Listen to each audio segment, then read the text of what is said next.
Outlet पर होगा आपके सारे फिजिक्स के इंस्टीट्यूट मैथ्स और उसका सफाया। बस अपने फोन से क्वेश्चन की फोटो खींचो, क्रॉप करो और तुरंत वीडियो सोल्यूशन पाओ। डाउनलोड कीजिए डाउटनेट ऐप अभी या फिर व्हाट्सएप कीजिए अपने डाउट्स 8 400 400 400 पर। The switch S is closed at T is equal to 0।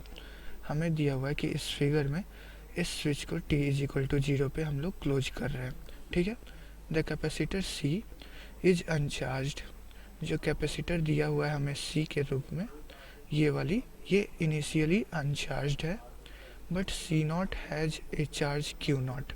लेकिन ये दिया हुआ है कि ये जो कैपेसिटर सी नॉट है टी इज इक्वल टू 0 पे हमारे पास इस कैपेसिटर के प्लेट्स पे चार्ज पहले से है और उस चार्ज की वैल्यू क्यू नॉट है। तो हमें करना क्या है, हमें निकालना है calculate the current I as a function of T in the circuit. तो हमें इस सर्किट में जो करंट फ्लो कर रहा है वो as a function of time निकालना है। तो ये बिल्कुल सा आसान क्वेश्चन है। मैं मान लेता हूँ कि इस सर्किट में हमारी आई करंट फ्लो कर रही होगी।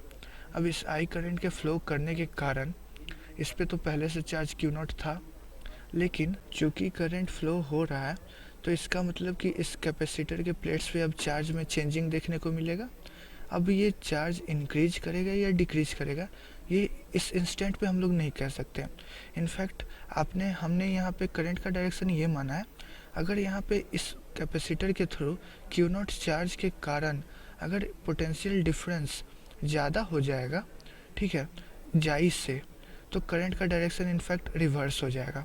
ठीक है, क्योंकि यहाँ का पोटेंशियल ज़्यादा है डिफरेंस और ये जाई का, तो इसका पोल क्या है, इसका अगर इसको एक बैटरी की तरह कंसीडर करें वोल्टेज का सोर्स की तरह, तो इसका पोल इस तरीके से है और इस बैटरी का पोल मतलब कि टर्मिनल अपोजिट है इसके, तो इसके थ्रू पोटेंशियल डिफरेंस ज़्यादा देखने को मिल रहा है। तो इनफैक्ट करंट का डायरेक्शन ये हो जाएगा हमारा इस पूरे सर्किट में। लेकिन मैं मान के चल रहा हूँ अभी कुछ डिटरमाइन कर नहीं सकते, हमें क्यू नॉट सी नॉट इस सब की वैल्यू पता है नहीं, तो हम मान के चल रहे हैं कि इस तरीके से करंट फ्लो कर रहा है और इस करंट के कारण यहाँ पे कुछ चार्ज में चेंजिंग देखने को मिलेगी। ठीक है, और यहाँ भी चार्ज कुछ आने लगेगा। तो मैं मान ले रहा हूँ कि इस प्लेट पे चार्ज जो है किसी टाइम टी पे क्यू होगी और इस प्लेट पे चार्ज माइनस क्यू होगी। ठीक है, इस कैपेसिटर सी पे। तो हम क्या देख रहे हैं यहाँ पे, ये जो हमारा सिस्टम है वो एक आइसोलेटेड सिस्टम है। ठीक है, अभी इस प्लेट पे पहले से प्लस क्यू चार्ज था, इस प्लेट पे पहले से माइनस क्यू चार्ज था।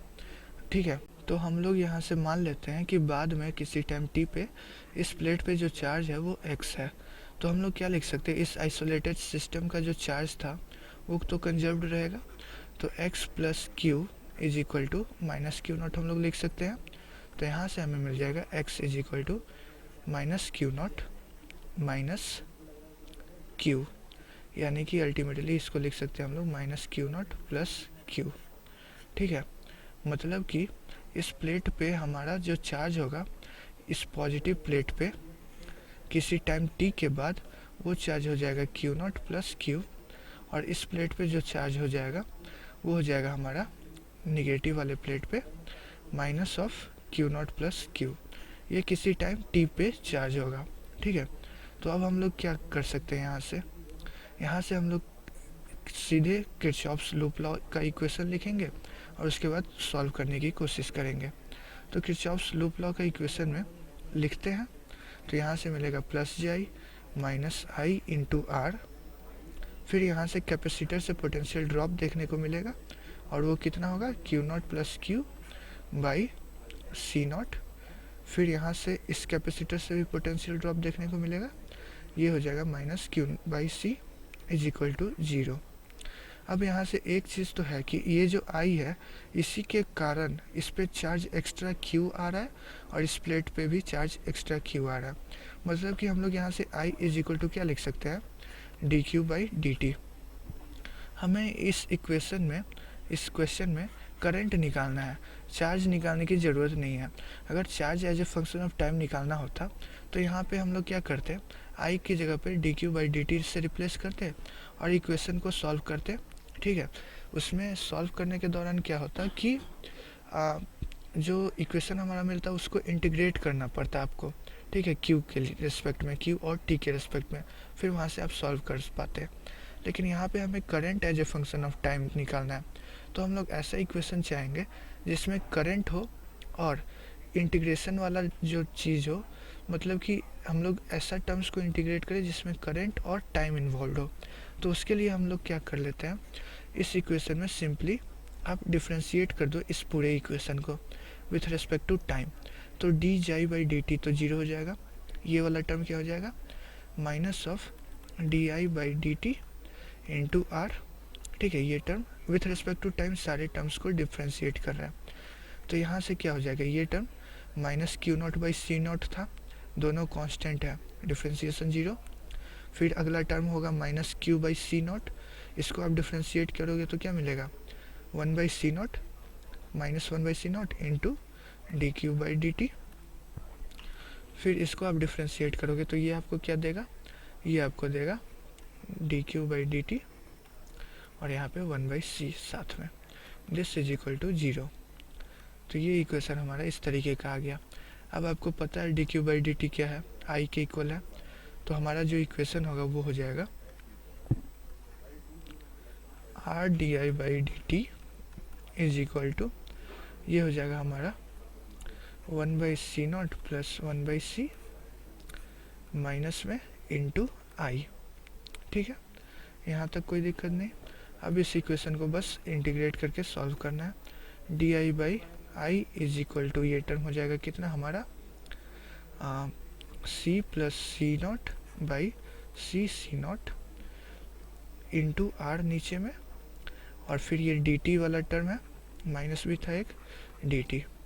अब दोनों टर्म को हम लोग इंटीग्रेट कर देते हैं। तो हमें यहाँ पे t is equal to zero पे करंट की वैल्यू क्या है, t is equal to zero पे करंट की वैल्यू जीरो नहीं होगी।